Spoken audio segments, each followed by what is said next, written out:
And Syria's main opposition has made a fresh call for a transition to democracy without President Bashar al-Assad. Also, France threw its support behind new Russia-US talks aimed at ending the war. CCTV's Richard Bestic brings us more. The alliance's plan, unveiled before a powerful body of international diplomatic players, appears to be broadly based on a 2012 document known as the Geneva Communiqué. The High Negotiations Committee proposes holding 6 months of negotiations with Syria's President Bashar al-Assad, accompanied by a full ceasefire. At the end of that time, Assad would hand over power to a unity government, which would rule for a further 18 months, and at which point a new constitution would be agreed and elections held under UN supervision. Britain's Foreign Minister Boris Johnson, who hosted the peace talks, says it could work.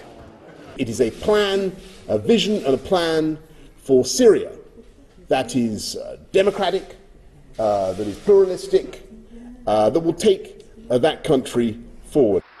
Significantly, the plan does require the removal of Assad and what the opposition groups call senior officials guilty of, quote, heinous crimes.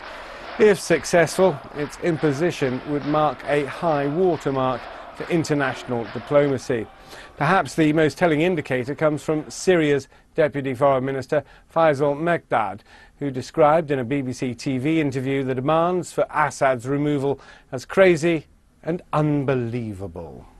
We are saying that let the Syrian people decide their own fate, their own future, without intervention. Don't make preconditions who will rule Syria.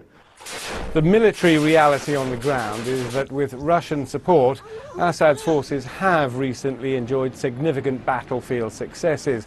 So the Syrian leader, it would appear, is more secure than at any time in the last 5 years of fighting. According to Saudi Arabia's Foreign Minister Abdel al-Jubeir, it's a test for Russia to see if it will comply with the will of the international community. But he added in a TV interview that he's not holding his breath. Richard Bestick, CCTV, London.